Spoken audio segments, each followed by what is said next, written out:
അധ്യാത്മരാമായണം കിളിപ്പാട്ട് ബാലകാണ്ഡം. കൂജന്തം രാമ രാമേതി മധുരം മധുരാക്ഷരം ആരുഹ്യ കവിതാശാഖാം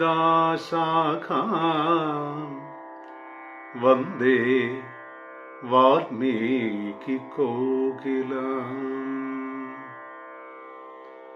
സാനന്ദരൂപം സകലപ്രബോധം ആനന്ദദാനാമൃതപാരിജാതം മനുഷ്യപത്മേശ്വരവിസ്വരൂപം പ്രണൗമി തുഞ്ചത്തെഴുമാര്യ പാദം. ശ്രീരാമ രാമ രാമ ശ്രീരാമചന്ദ്ര ജയ ശ്രീരാമ രാമ രാമ ശ്രീരാമഭദ്ര ജയ ശ്രീരാമ രാമ രാമ സീതാഭിരാമ രാമ ശ്രീരാമ രാമ രാമ ലോകാഭിരാമ ജയ. ശ്രീരാമ രാമ രാമ രാവണാന്തക രാമ ശ്രീരാമ മമ ഹൃദി രമതാം രാമ രാമ. ശ്രീരാഘവാത്മാ രാമ ശ്രീരാമ രമാപദേ ശ്രീരാമ രമണീയ വിഗ്രഹ നമോസ്തുതേ. നാരായണായ നമോ നാരായണായ നമോ നാരായണായ നമോ നാരായണായ നമ. ശ്രീരാമനാമം പാടി വന്ന് പൈങ്കിളിപ്പെണ്ണേ ശ്രീരാമചരിതം നീ ചൊല്ലിടുമടിയാതെ. ശാരിക പൈതൽ താനും വന്ദിച്ചു വന്ദ്യന്മാരെ ശ്രീരാമസ്മൃതിയോടെ പറഞ്ഞു തുടങ്ങിന.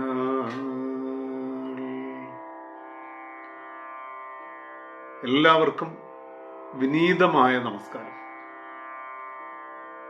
ഭാരതത്തിന്റെ ആധ്യാത്മിക ചേതനയുടെ ഊർജസ്രോതസ്സാണ് രാമായണവും മഹാഭാഗവതവുമെല്ലാം.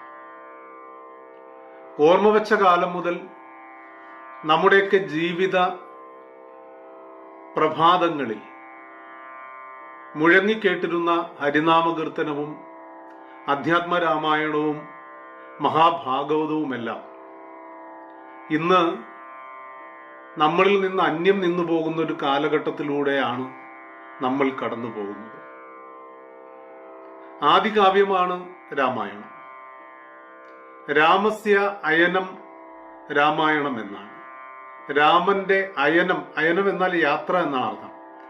രാമന്റെ ജീവിതയാത്രയാണ് രാമായണം. രാമായണം എന്നാൽ രാമനിലേക്കുള്ള യാത്ര കൂടിയാണ്. തീർച്ചയായും ഒരു മനുഷ്യൻ എങ്ങനെയായി മാറണം? മനുഷ്യന് അഷ്ടഗുണങ്ങൾ, അഷ്ടസിദ്ധികൾ ഉണ്ടെന്ന് സൂചിപ്പിക്കുന്നു. അണിമ, മഹിമ, ഗരിമ, ലഘിമ, ഈശിത്വം, വശിത്വം, പ്രാപ്തിത്വം, പ്രാകാശ്യം എന്നിങ്ങനെ അഷ്ടസിദ്ധികൾ, അഷ്ടഗുണങ്ങൾ ഒരു മനുഷ്യനുണ്ട് എന്നാണ്.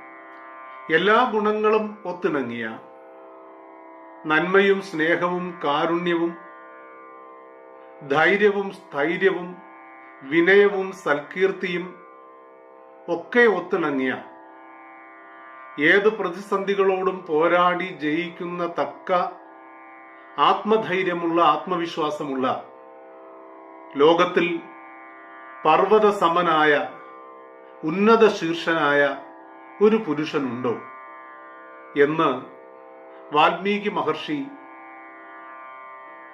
ശ്രീ മഹാവിഷ്ണു ഭഗവാന്റെ സ്ഫൂർത്തി അവതാരമെന്ന് പ്രഖ്യാതനായ നാരദ മഹർഷിയോട് ചോദിക്കുകയാണ്.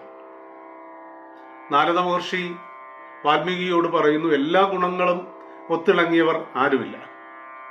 എന്നാൽ ഏറെക്കുറെ ഈ ഗുണങ്ങൾ ഒത്തിണങ്ങിയ ഒരാൾ ഈ ത്രേതായുഗത്തിൽ ഈ സൂര്യവംശത്തിലുണ്ട്. ആ ആള് മറ്റാരുമല്ല, അത് നേമി എന്ന ദശരഥന്റെ മകനായ, ദശരഥന് കൗസല്യയിൽ നിന്നുണ്ടായ ശ്രീരാമചന്ദ്രനാണ് എന്ന് പറയുന്നു. അപ്പൊ അങ്ങനെയാണെങ്കിൽ ആ ശ്രീരാമചന്ദ്രന്റെ ഗുണവൈശിഷ്ട്യങ്ങൾ എനിക്ക് അങ്ങയിൽ നിന്ന് അറിഞ്ഞാൽ കൊള്ളാം എന്നുണ്ട് എന്ന് വാൽമീകി നാരദ മഹർഷിയോട് ആഗ്രഹം പ്രകടിപ്പിക്കുമ്പോൾ നാരദ മഹർഷി വളരെ വിശിഷ്ടമായ വിധത്തിൽ ശ്രീരാമചന്ദ്രന്റെ കഥ, രാമസ്യ അയനം രാമായണം വാൽമീകി മഹർഷിക്ക് പകർന്നു കൊടുക്കുകയാണ്. ഈ ശ്രേഷ്ഠമായ രാമായണത്തെ വാൽമീകി മഹർഷി 1,00,000-ലധികം ശ്ലോകങ്ങളിലായി കാലഘട്ടത്തിന് അനുസൃതമായി ഭക്തിസാന്ദ്രമായ വിധത്തിൽ ശ്രീരാമചന്ദ്രനെ ധർമ്മത്തിന്റെ പ്രതീകമായി അവതരിപ്പിച്ചുകൊണ്ട്, ധർമ്മോ വിഗ്രഹവാൻ രാമ എന്നാണ്, അതായത് ധർമ്മം വിഗ്രഹം പൂണ്ട് ശ്രീരാമചന്ദ്രനായി ജനിച്ചിരിക്കുകയാണ്. അപ്പൊ അതുകൊണ്ട് ധർമ്മത്തിന്റെ പ്രതീകമായി ശ്രീരാമചന്ദ്രനെ അവതരിപ്പിച്ചിരിക്കുകയാണ് രാമായണത്തിലൂടെ. എല്ലാ വിശിഷ്ട ഗുണങ്ങളുടെയും അവതാരമായ ശ്രീരാമചന്ദ്രന്റെ ജീവിത അയനത്തിൽ നാം ഒട്ടേറെ കഥാപാത്രങ്ങളെ കാണുന്നുണ്ട്. രാമായണം ഒരു ദുഃഖകാവ്യമാണ്. രാമായണത്തിൽ സ്വയം മറന്ന് സന്തോഷിക്കുന്നവർ ആരും തന്നെയില്ല. മനുഷ്യ ജീവിതത്തിന്റെ സ്ഥായിയായ ഭാവം അത് ദുഃഖമാണ്. ആ ദുഃഖത്തിനിടയിലും സ്നേഹത്തിന്റെ, കാരുണ്യത്തിന്റെ അലകൾ നിശബ്ദമായി കരയുകയും വേദനയോടെ മന്ദഹസിക്കുകയും ചെയ്ത ഒരുപാട് നിമിഷങ്ങൾ രാമായണത്തിൽ നമുക്ക് കാണാം. വാൽമീകിയുടെ രാമായണത്തെ വളരെ ജനകീയമായി മനുഷ്യ മനസ്സുകളിൽ, മലയാളികളിൽ നിറച്ചിട്ടുള്ളത് ഭാഷാപിതാവായ തുഞ്ചൻ പറമ്പിൽ ജീവിച്ചിരുന്ന രാമന്റെ അനുജനായ എഴുത്തച്ഛൻ ആണ്.